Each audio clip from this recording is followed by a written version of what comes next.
Me llamo Daniel, y aunque han pasado años desde aquella noche, todavía tiemblo al recordarla.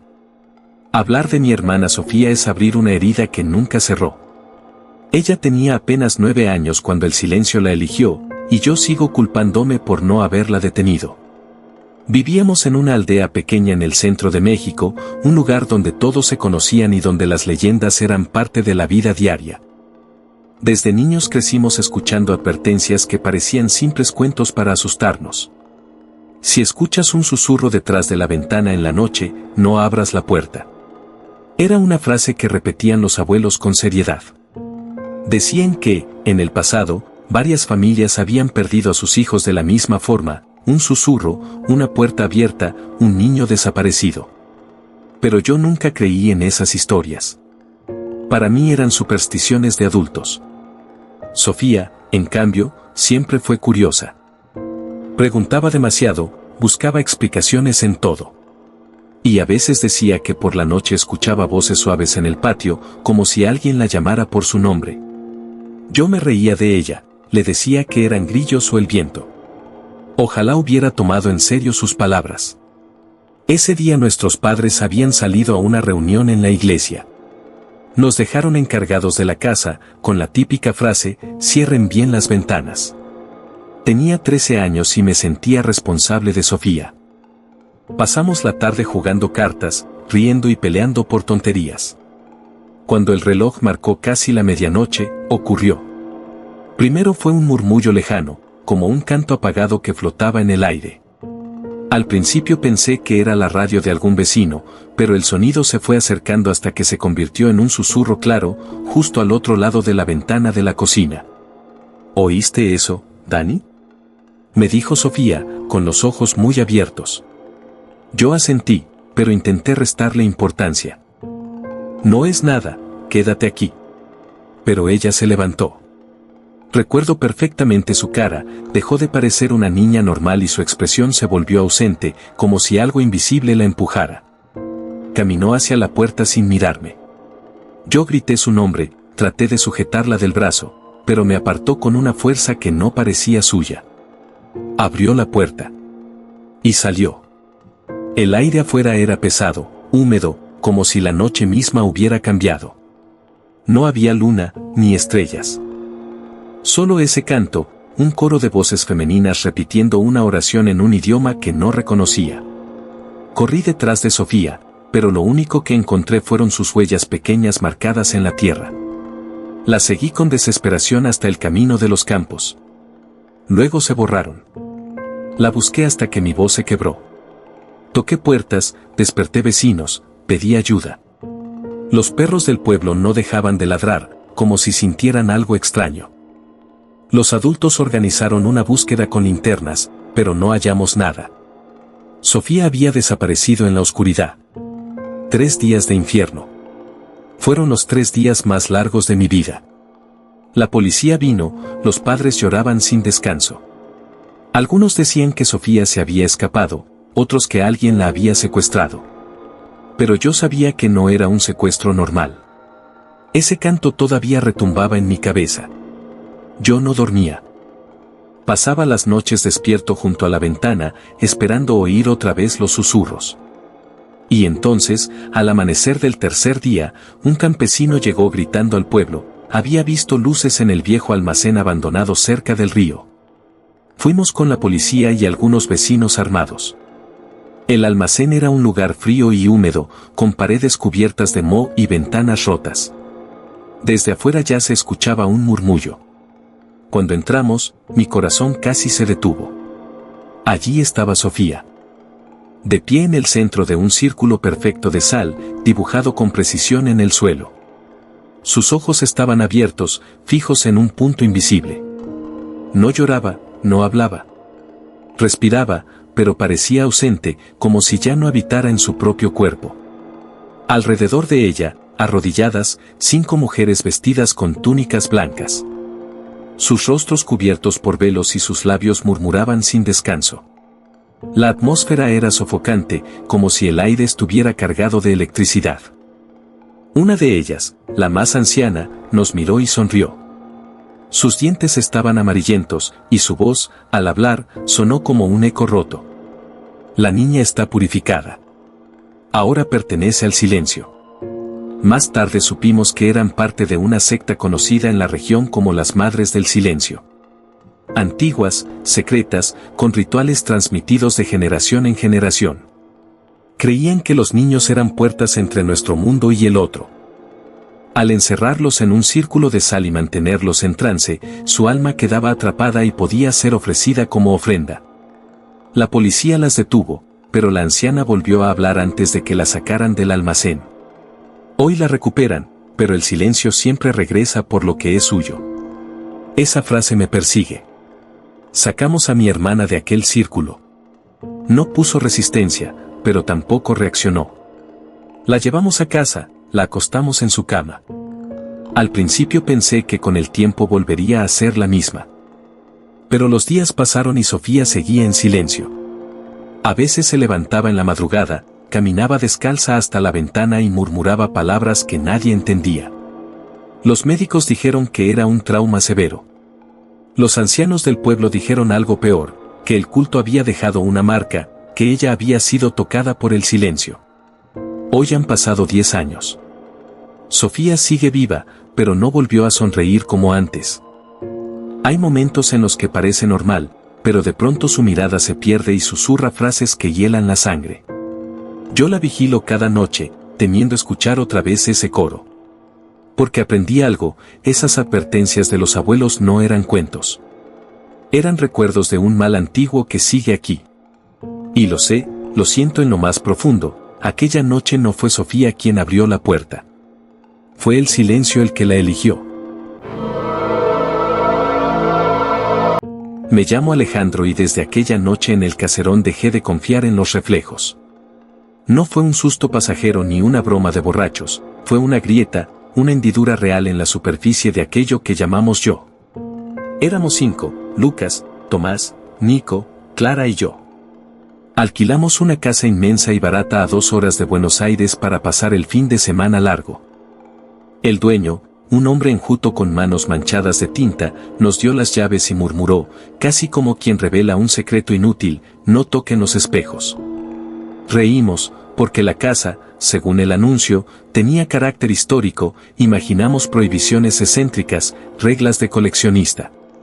Nadie pensó que una advertencia tan simple pudiera salvarnos. El caserón olía a madera mojada y alcanfor. El aire estaba quieto, como si las habitaciones llevaran meses sin respirar. Lo primero que notamos fue que había demasiados espejos. No unos pocos de adorno, no.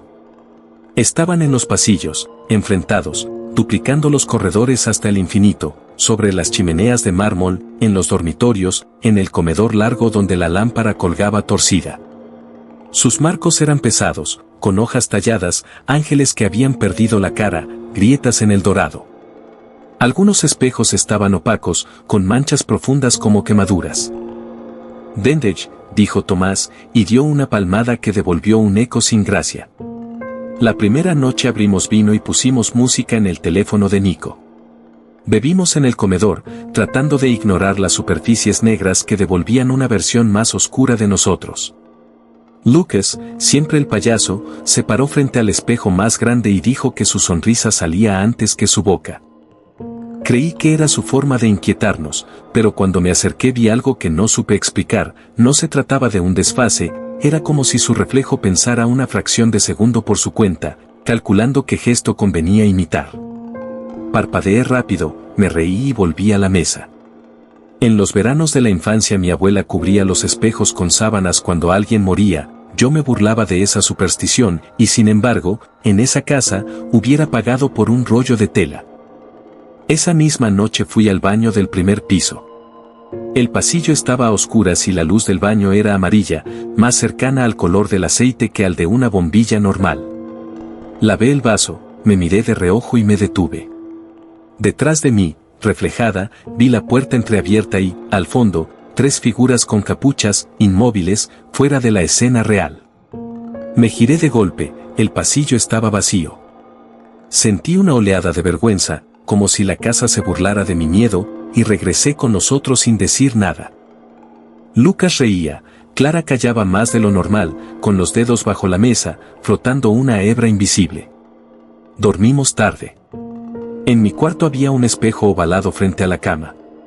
Intenté no mirarlo, pero ¿cómo se esquiva algo que está hecho para encontrar tu vista? Tapé el marco con una chaqueta. A medianoche me despertó un golpe seco, como un puño contra el cristal. No me levanté. Apreté la mandíbula, cerré los ojos. Escuché de nuevo, un segundo golpe, esta vez más bajo, como si no golpearan desde mi lado, sino desde dentro. A la mañana siguiente, Clara dijo que no había pegado un ojo. Su reflejo, susurró sin mirarnos, iba atrás, como si necesitara un instante adicional para recordar qué cara poner. Tomás trató de bromear, Nico propuso ir al lago. Yo le pregunté a Clara si quería volver a la ciudad, negó con la cabeza, testaruda, y murmuré que entonces, al menos, no nos separáramos. Ese mediodía encontramos una puerta cerrada con candado al final de un pasillo angosto. Lucas regresó con una ganzúa de su llavero, nunca supe para qué la llevaba, y forzó el cierre con una facilidad que me molestó. Adentro había una habitación baja, sin ventanas, con paredes manchadas de hollín y un altarcito cubierto de cera reseca. Sobre la madera, un libro envuelto en tela negra, atado con una cinta. El cuero estaba helado. Lo abrí con dedos tontos, no era latín, no era castellano antiguo, había, sí, notas al margen, traducidas por una mano distinta, nerviosa, la imagen no es copia, es huésped, el devoto no mira, alimenta. Entre las páginas, dibujos a tinta de espejos rodeados por círculos, símbolos repetidos como oraciones. Clara se apartó con un gemido. Leí en voz alta unas líneas que pude descifrar, frente al vidrio, la lengua se ofrece, la sangre recuerda el nombre real, si el reflejo acepta, el portador descansa. Tomás me arrebató el libro y lo cerró como si pudiera morder. Decidimos irnos al amanecer siguiente. Nadie lo dijo, pero todos lo entendimos. Esa tarde, la casa pareció notar nuestra decisión y se puso a respirar. Lo juro, escuché la madera tensarse como tendones, los marcos vibrar mínimo, un zumbido grave que no venía de ningún aparato. Caminé por el pasillo principal y vi, en el espejo alto de la escalera, a una procesión de encapuchados detrás de mí. Giré y no había nadie, volví al cristal y seguían allí, quietos, aguardando. En un impulso absurdo levanté la mano para comprobar si el vidrio era vidrio, mi reflejo no la levantó. Sonrió primero, con esa disculpa que yo pongo cuando no sé qué decir, y luego alzó la mano con un movimiento lento, desfasado, como con condescendencia. Retrocedí, tropecé con el último peldaño y caí sentado. El golpe me arrancó el aire. Escuché a Clara gritar mi nombre desde su cuarto y corrí. La puerta estaba abierta, la ventana cerrada, el espejo del ropero latiendo con una vibración sorda. Clara estaba en el suelo, las manos sobre los oídos, negando. No soy yo, repetía, no soy yo. Me acerqué al espejo y vi su reflejo de pie, erguido, inmóvil, mirándonos con una calma que no era humana. El verdadero cuerpo de Clara intentaba levantarse y el espejo demoraba un segundo en reaccionar. Tomás apareció con una frazada y, sin pensarlo, cubrió el ropero. En cuanto la tela cayó, el zumbido se apagó. Clara dejó de temblar, pero no volvió a hablarnos en horas. Esa última noche no dormimos. En el comedor, las botellas parecían oscuras, como si contuvieran sombra líquida. La lámpara osciló sin corriente. En los espejos del pasillo, yo distinguía, cada tanto, manos contra el otro lado del vidrio. Lucas, que fingía coraje, se quebró cuando su propio reflejo le clavó una sonrisa perfecta mientras él lloraba. Le puse una mano en el hombro y sentí su hueso vibrar. Debajo de la mesa noté un charquito fino, la pared sudaba humedad. A las 6, con la luz gris entrando por las rendijas, metimos las cosas en el auto. Al pasar por el recibidor, el espejo más alto devolvió una escena que me heló, nosotros 5, sí, pero detrás venía el dueño, sin sombrero, más joven, con la misma mancha de tinta en los dedos, y en lugar de ojos, 2 cristales pulidos que reflejaban otra casa. Parpadeé y la imagen cambió, solo quedábamos nosotros, agotados, con el espanto en la cara. El hombre nos esperaba en la entrada, trajeado, como si hubiera dormido a 2 metros de nosotros sin hacer ruido. Le extendí las llaves sin palabras. Él las tomó con una atención que se me antojó obscena, y dijo, con esa voz que parecía rozar siempre el secreto, les advertí. Quise preguntarle quién hizo los dibujos, por qué había tantas superficies, por qué los marcos parecían marcos de puerta más que de espejo. No pregunté. Dijo que tengan buen regreso y nos dio la espalda. Al reflejarse en el vidrio de la puerta, por una fracción, su sombra no lo siguió. En la ruta, el sol salió limpio y sin embargo sentí que era una mentira. Clara dejó la universidad a los pocos meses. Lucas no habla del tema, pero cuando entra a un baño se lava las manos mirando al suelo. Yo cubrí los espejos de mi casa con sábanas gastadas que mi abuela me dejó. Cuando necesito afeitarme, uso la cámara del teléfono, siempre al aire libre. Un terapeuta me dijo que proyectaba culpas. Puede ser. Pero a veces, a cierta hora de la tarde, las sábanas se pegan al cristal como si alguien respirara debajo. Entonces pongo música, lavaplatos, cualquier ruido. Me niego a mirar. Sé que si levanto la tela veré a un Alejandro más paciente, más correcto, sonriendo antes que yo, listo para avisarme con mis propios dientes que el turno, por fin, le pertenece. Me llamo Valeria y aprendí demasiado tarde que en el desierto el sonido es una criatura viva. Fuimos 4 amigos a San Pedro en pleno invierno para ver el cielo más limpio de nuestras vidas. Héctor, con su cámara nueva, Mariela, que no creía en nada, Bruno, que siempre encontraba atajos peligrosos, y yo, que solo quería silencio para ordenar la cabeza. El guía canceló la excursión nocturna por viento, pero Bruno insistió en que podíamos ir igual, las dunas no muerden. Alquilamos una camioneta vieja y seguimos las coordenadas del mapa offline hasta que el camino se convirtió en un hilo de tierra y luego en nada. Apagamos el motor y el mundo quedó suspendido. El frío partía los labios, el aire olía a metal, y el cielo parecía un vidrio negro clavado con millones de agujas. Íbamos a acostarnos sobre la arena para mirar la Vía Láctea cuando escuchamos la primera nota. No era un murmullo, tampoco una canción.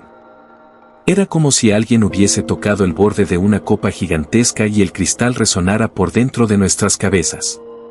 Luego otra nota, y otra, hasta que esa vibración se convirtió en un canto con palabras que no entendíamos, pero que el cuerpo sí reconocía, como si las hubiera sabido desde antes de nacer. Bruno dijo un ritual turístico, seguro, y caminó hacia la duna mayor con la linterna en alto. Lo seguimos por inercia, riendo para espantar el frío y el miedo. La cresta se abrió de pronto sobre una planicie escondida entre dunas, y abajo vimos un círculo de piedras blancas alrededor de un altar improvisado con huesos de llama, calaveras pequeñas, cuerdas y cintas quemadas por el sol. Había gente de pie, con los ojos cerrados y la cara hacia la nada, cantando sin moverse. No llevaban máscaras ni túnicas, eran personas comunes con ropa de excursión, mochilas, zapatillas gastadas, chaquetas. Eso fue lo que más me inquietó, el culto se parecía demasiado a nosotros. Mariela se rió, pero la risa sonó equivocada, como si viniera tarde. Héctor bajó el liso y encuadró. No hagas fotos de gente sin permiso, le dije, y él, sin mirarme, respondió, no hay nadie. Miré la pantalla de la cámara, el altar estaba, las piedras estaban, pero donde yo veía figuras inmóviles, en la cámara solo había aire. Sentí un latigazo de náusea.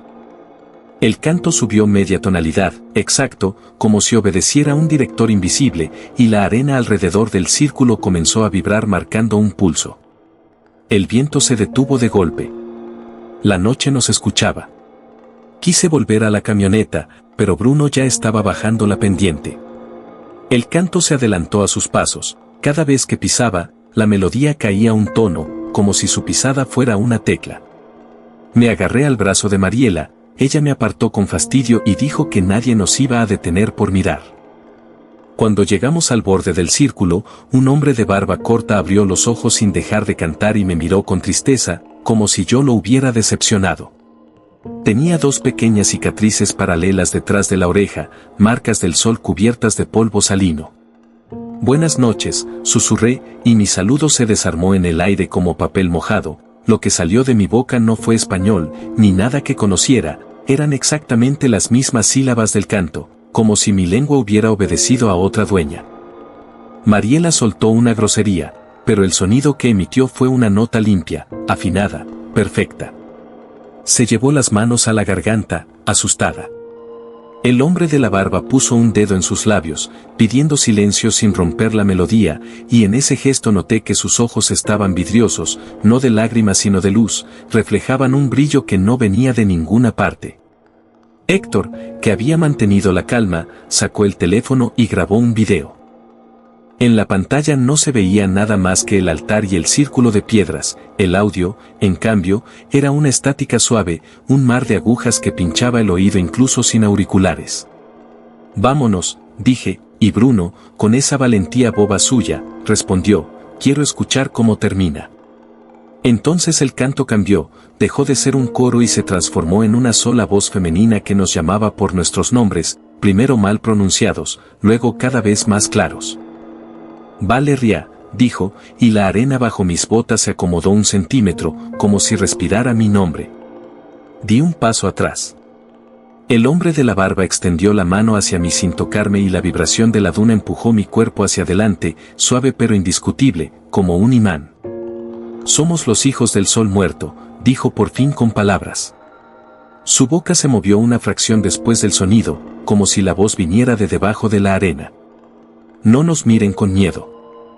Solo cantamos lo que fue escrito para ustedes. Quise preguntar quién lo escribió. La respuesta llegó en la melodía. Vi a mi madre en la cocina de la casa vieja, a mi perro de la infancia moviendo la cola, al médico diciéndome que el nódulo en el cuello no sería nada, a Héctor inclinado sobre su cámara sudando en un agosto que todavía no existía, a Bruno sosteniendo una mano que no iba a ser la mía, y más atrás, tan atrás que dolía, a una niña de trenzas de sal, sentada en una duna que parecía océano congelado, cantando con la boca cerrada. El canto traía escenas no como recuerdos, sino como órdenes, no cosas que habían pasado, sino que debían pasar así, exactamente así. Están reescribiendo, murmuró Mariela con los labios mudos. Comprendí que aquello no era una ofrenda ni una misa, era un arreglo.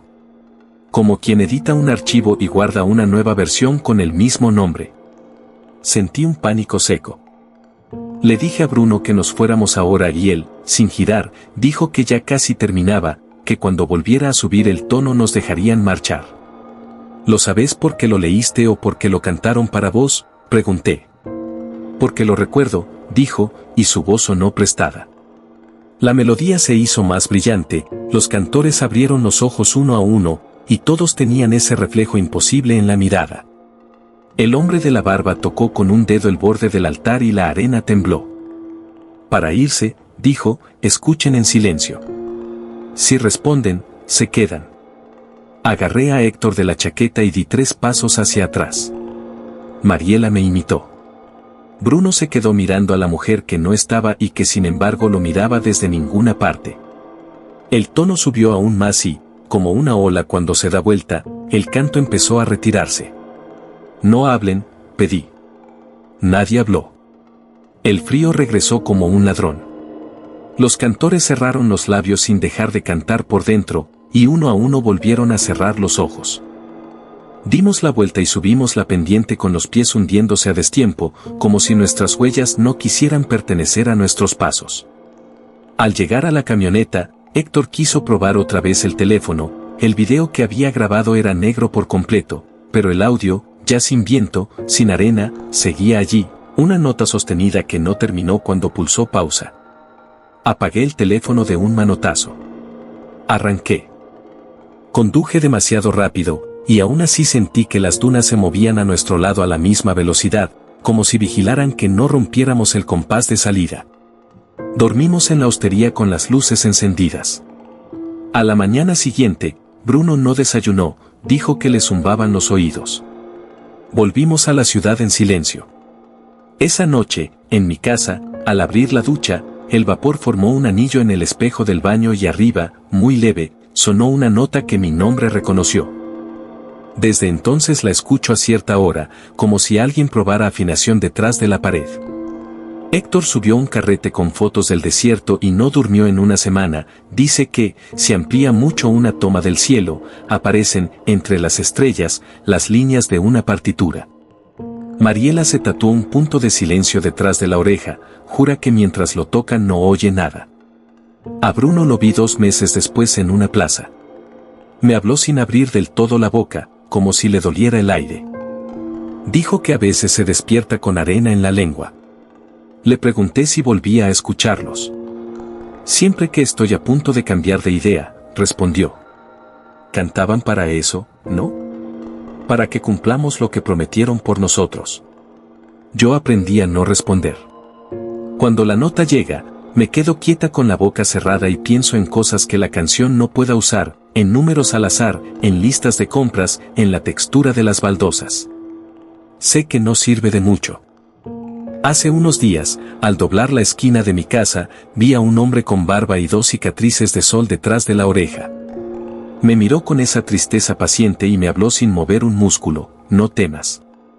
Solo corregimos errores. Seguí caminando sin mirarlo y tarareé un jingle idiota para tapar la nota que crecía en el fondo del aire. Esta madrugada la escuché otra vez, más cerca, más nítida.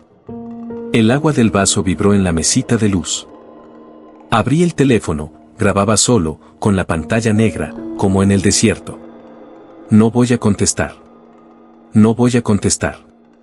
Aún así, no sé cuánto tiempo podré guardar silencio. Porque la verdad, cuando llega con música, parece siempre más verdadera que uno mismo. Y el desierto, lo entendí tarde, nunca se va de la casa, se instala en el oído y espera, paciente, hasta que alguien pronuncia nuestra voz exacta y el mundo, obediente, corrige su rumbo para que todo, al fin, cante como debe. Me llamo Esteban y todavía estudio en la misma universidad donde descubrí lo que nadie debería haber visto jamás.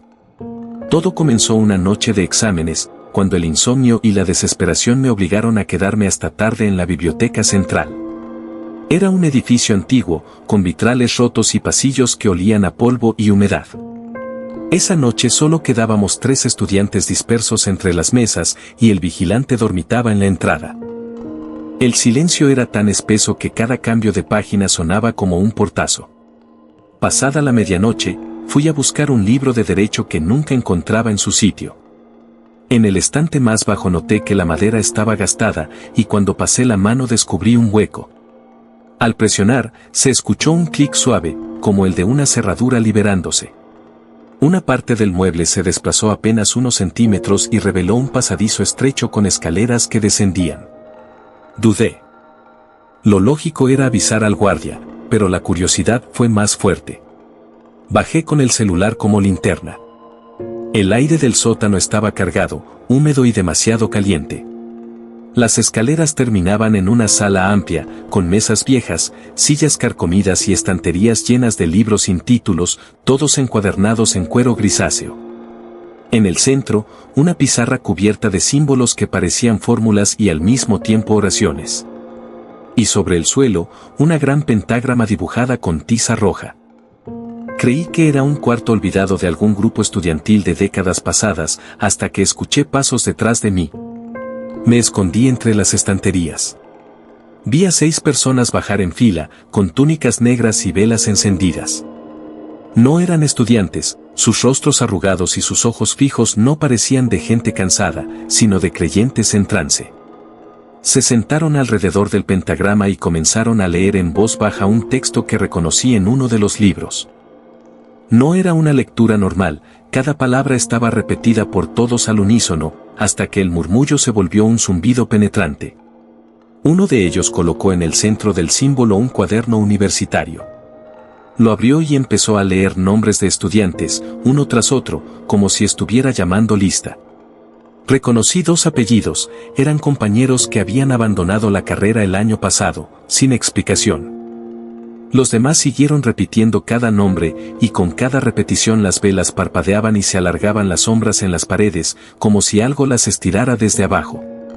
De pronto trajeron a un hombre encadenado de pies y manos. Su cabello estaba canoso y sus uñas negras, como si llevara meses encerrado. Lo pusieron frente al cuaderno y le obligaron a leer una frase que parecía en latín.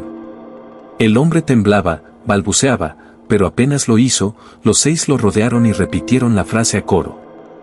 El aire se volvió denso y el cuaderno empezó a llenarse de líneas negras que se escribían solas, como si manos invisibles estuvieran copiando lo que él pensaba. Ahí entendí la naturaleza de ese culto. Se hacían llamar los lectores eternos y creían que podían robar la vida de los demás absorbiendo sus memorias a través de la lectura. Los libros encuadernados en aquel cuero extraño no eran textos comunes, eran recuerdos, experiencias, pensamientos arrancados a la fuerza de estudiantes y profesores. Aquellos que leían sin cesar se iban consumiendo poco a poco, pero creían que su sacrificio los acercaba a la inmortalidad. El hombre encadenado perdió la voz tras leer la tercera línea. Cayó de rodillas, con la boca abierta, como un muñeco roto. Uno de los miembros cerró el cuaderno, lo colocó en una estantería marcada con símbolos, y el grupo guardó silencio absoluto, como si todo hubiera terminado. Me quedé paralizado. Cuando intenté retroceder, un libro cayó a mis pies. Lo abrí instintivamente y vi frases que reconocí, eran mis propias notas de clase, mis pensamientos escritos en primera persona. No entendí cómo, pero alguien ya había comenzado a leerme, a transcribir mi mente sin que yo lo supiera. El pánico me hizo correr. Subí las escaleras con el corazón en la garganta. El mueble se cerró tras de mí, devolviéndome a la biblioteca normal, iluminada por la luz fría de los fluorescentes. Nadie me creyó al contarlo. Dijeron que estaba exhausto, que había soñado despierto. Pero cuando regresé días después al mismo estante, el hueco seguía ahí, esperando. No volví a bajar. Ahora estudio de día y jamás me acerco a esa sección. Pero a veces, al abrir mis propios cuadernos, encuentro frases que yo no escribí, pensamientos que no son míos, recuerdos que no viví. Y cada vez que paso frente a un espejo, siento que mis ojos están más apagados, como si alguien, en algún sótano, siguiera leyéndome en voz alta para asegurarse de que nunca olvide que ya pertenezco a su biblioteca.